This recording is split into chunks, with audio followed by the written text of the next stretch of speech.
Seguimos transitando este día de miércoles y presentamos rápidamente a la diputada provincial Laura Cartucha, que como decíamos al comienzo, ha sido designada como parte de una comisión que va a ver las factibilidades que pueden darse dentro del IPS para que efectivamente se normalice de una vez por todas esta obra social. ¿Qué tal, Cartucha? Buenas noches, bienvenida. Hola, Mónica. Gracias por estar acá. No, gracias a vos por la invitación. Decíamos al comienzo, ¿no? Hace cuánto que venimos denunciando una serie de irregularidades dentro del IPS, desde la compra de una silla de ruedas que hablaba un padre que decía que le habían hecho firmar, que pretendían hacerle firmar una exorbitancia de dinero. ¿Quién debe controlar este tipo de situaciones para no llegar a esta situación? Bueno, el IPS dentro, digamos, de lo que es la obra social se divide en dos partes, una que es la parte prestacional y otra que es la parte operativa. La parte prestacional es la parte donde están todos los auditores y los profesionales, que son, y obviamente los administrativos también, que son los encargados de hacer el control precisamente de todo lo que son las prestaciones, en el caso de los auditores, en el caso de auditar las clínicas también, y después tenemos la otra parte que es la operativa, que es la que hace todo el recupero de cobros, ya sea de los convenios extraprovinciales y de los distintos convenios que tenga, digamos, la obra social. ¿Qué pasa en la obra social de la provincia? Han fallado los controles internos. Hoy por hoy la obra social pero hay una empresa que cobra por auditar. Exactamente, hay varias empresas que están terciarizadas. Una de ellas es Brindar, que es una empresa que es la que está encargada precisamente de hacer este control, que no lo hace y cobra 138 millones, si mal no recuerdo la cifra, mensuales, por no hacer nada, directamente porque todo ese trabajo después lo terminan haciendo los administrativos de control factura. Esa es una de las empresas, por ejemplo, que está contratada. La otra empresa contratada es Traditum, que es la encargada de hacer todo lo que es la digitalización del IPS. Pero aquí hay un pequeño problema. Que tampoco lo hizo. No, tampoco lo hizo, pero ¿por qué no lo hizo Traditum? Y no lo va a poder hacer nunca. Pero es una empresa que se lleva 98 millones mensuales en algo que no lo va a poder hacer porque el IPS ya tiene su sistema que se llama HADS, es el sistema informático que tiene el IPS. Ese sistema está a cargo de una persona externa de la obra social, que es la que tiene la clave y los datos de absolutamente todos nosotros. Cuando digo todos nosotros me refiero a todos los afiliados. Esa persona es una persona externa al IPS que en su momento cobró por ese sistema, que actualmente sigue cobrando, y que si esa persona mañana se levanta y decide apagar la luz, el IPS pierde automáticamente su sistema informático. ¿Quién es el titular de esa empresa? Traditum no va a poder acceder nunca, Salem de apellido. Traditum no va a poder acceder nunca porque no tiene las claves, no tiene cómo poder hacer el sistema digital. Mientras tanto se le sigue pagando.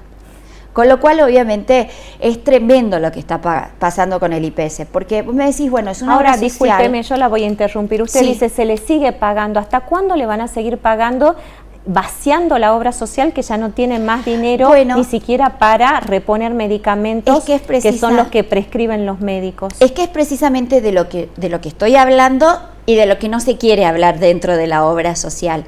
Nosotros, cuando nos hemos reunido en el día de ayer de la comisión, el interventor solamente dice que la fuga o el déficit que tiene la obra social es en medicamentos.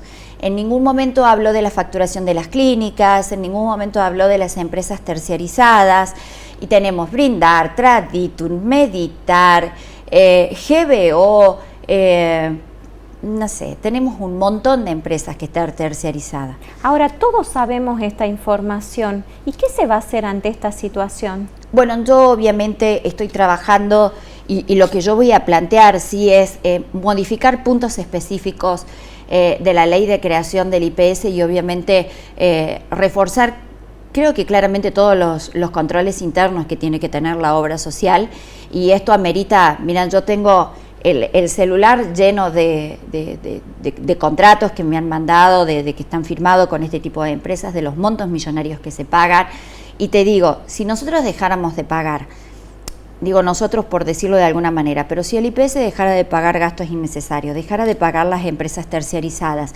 dejara de pagar todas este tipo de cuestiones, la obra social podría tener un superávit fiscal. Ahora, ¿todo esto lo hizo la gestión de Gladys Sánchez? Sí. Sí, todo esto se vino haciendo en la última gestión. Por supuesto, tener los contratos, ahora, los convenios de reciprocidad. Usted es diputada oficialista, ¿ha tenido oportunidad de hablar con el gobernador? Entiendo que el gobernador esa información también ya la sabe. Sí, sí, por supuesto. Yo cuando inicié esta investigación me puse en contacto con él. De hecho, fui yo quien le sugirió en su momento que le interviniera la obra social, porque este déficit de los 25.000 millones que tenía el IPS era una situación que ya venía siendo insostenible. Si bien el IPS es una obra social que siempre ha tenido cortes y atrasos con el tema del pago de los proveedores y prestadores, el año pasado ya llegó un momento que era insostenible, en el cual la Cámara de Diputados, la Comisión de Salud, se había transformado en un buzón de quejas, por decirlo de alguna manera, de todos los prestadores. Entonces le sugerí al gobernador la intervención. No me imaginé que el interventor lo iba a hacer en estos términos. Creía que iba a ser una persona que verdaderamente iba a poner las cosas en día. ¿Usted cree que Savoy no puso las cosas en orden? No, claramente que no, y de hecho al momento de haberla nombrado... ¿Y cómo hace para trabajar usted ahora en una comisión donde él es parte? A veces es complicado porque tampoco quiere que lo salude porque se siente atacado por mí, pero bueno, yo no soy la que nombró personas corruptas en la obra social. Yo no soy quien la volvió a nombrar a Gladys Sánchez en la coordinación de prestaciones médicas. No soy tampoco quien le inventó el cargo de subgerente en servicios propios. Entonces creo que en ese sentido sí debemos ubicarnos, y yo obviamente que mi trabajo de legisladora lo voy a seguir haciendo, y una de mis funciones es controlar, y lo voy a seguir haciendo, porque primero es parte de mi trabajo, y segundo formo parte de un proyecto político, y siempre digo, cuando las cosas están bien hechas es aplauso, medalla y beso, pero cuando las cosas se hacen mal también hay que decirlas. ¿Usted cree que esto fue pergeñado para lograr que la obra social se declare deficitaria y se la pueda privatizar o ponerla bajo la figura que sea y no como hoy está? Yo creo que había un plan sistemático, más o menos como el que se llevó a cabo en Entre Ríos, que primero comenzó con el de financiamiento, posteriormente con las terciarizaciones, y la última parte era la privatización o el gerenciamiento. Creo que lo hemos podido frenar a tiempo.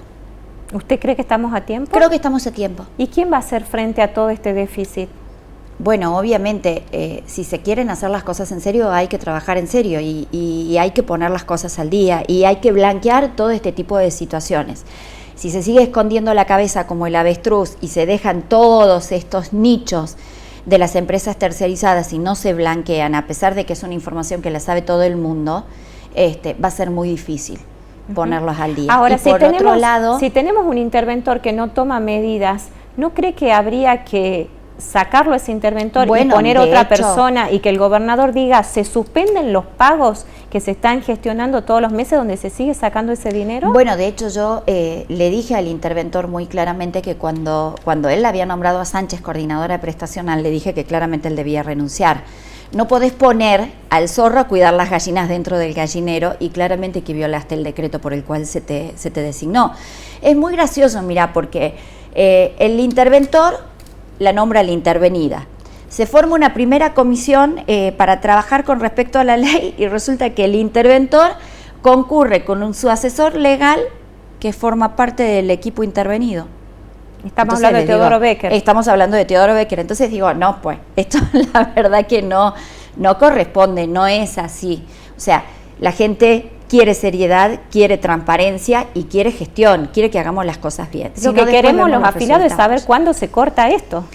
Bueno, yo estoy dando todo de mí para que esto pueda salir adelante. Verdaderamente la obra social, yo fui parte de ella, la aprecio muchísimo a la obra social en sí, que fue mi segundo hogar durante muchos años, y a cada uno de los empleados que tiene la obra social. Tengo mucho cariño por ellos, sé que están atravesando por una situación muy difícil, incluso de hecho hasta de hostigamiento. ¿Usted cree que si se empieza a auditar como corresponde desde médicos renombrados de nuestra provincia, clínicas y prestadores, realmente va a haber sorpresas? Sí, por supuesto que sí. Por supuesto que sí. De hecho, ya está interviniendo la fiscal de delitos económicos, la doctora Salinas Odoricio, y espero que verdaderamente haya resultados rápidos. Una de las clínicas a las cuales se la acusa de sobrefacturación, y esta noticia no la di yo, por más que el doctor Saavedra me mande cartas, documentos amenazándome que me va a iniciar acciones legales o que me va a demandar, esta noticia no la di yo, esta noticia la dio el IPS, él nunca dijo que no era así. Entonces son situaciones que son extrañas, pero fíjate que el tema de la facturación de las clínicas y de los débitos tiene un mecanismo. Ingresa el expediente, se controla, se debita, posteriormente a que se debita se pasa a una auditoría compartida, quedan de acuerdo en determinadas cuestiones y luego ingresan un expediente para que le reintegren lo que se ha debitado.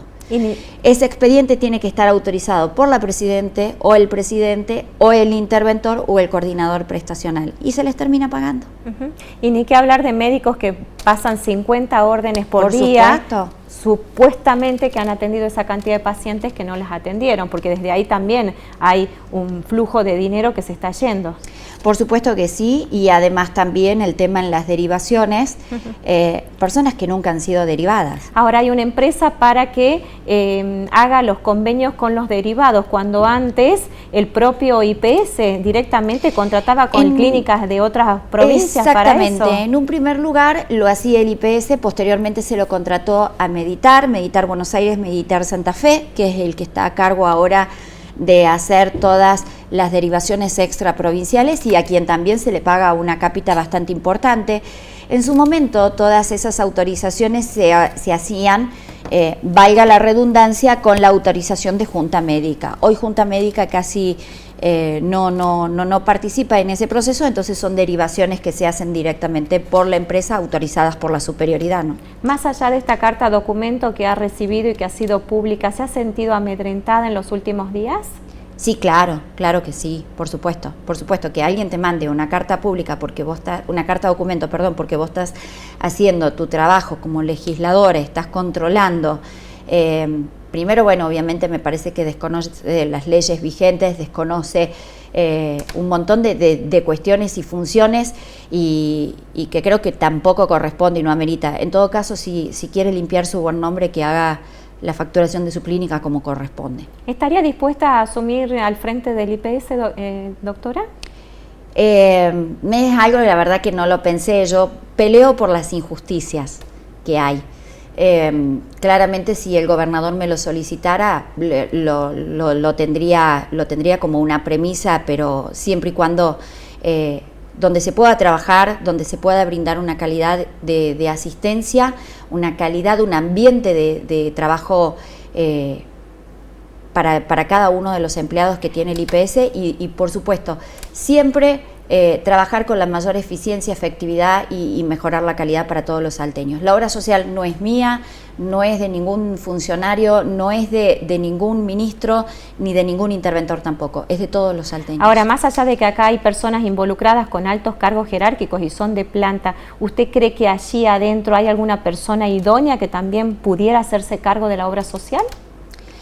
Yo creo que el ambiente del IPS está muy viciado, me parece que está muy viciado. Y hay mucha gente muy cansada también, entonces creo que sí necesita un aire nuevo, alguien que venga de afuera, alguien que sea ajeno y alguien, pero que sepa y que conozca el funcionamiento y el manejo de la obra social. ¿El gobernador ha puesto algún tiempo para normalizar esto? Son 180 días, ya llevamos 90, son 180 días de intervención.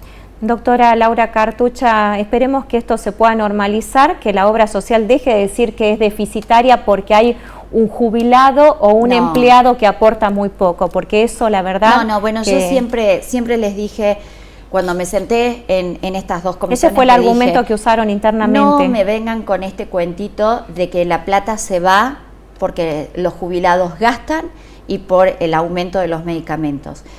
El aumento de los medicamentos sí es verdad y es entendible, pero no es ahí.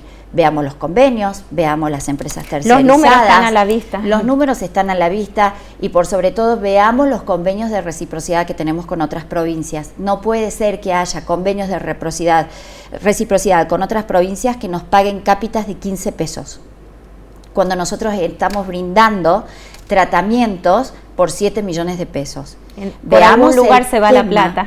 Veamos el tema de los traslados de las personas con diálisis. No veamos el módulo de la diálisis, lo que se cobra. Veamos el traslado de los pacientes con diálisis. Veamos el hueso de la cuestión. No nos quedemos en lo finito o en lo chiquitito. Veamos lo grande. Ahí es donde se va el dinero. Gracias. A vos. Hacemos nuestra última pausa, ya estamos con ustedes.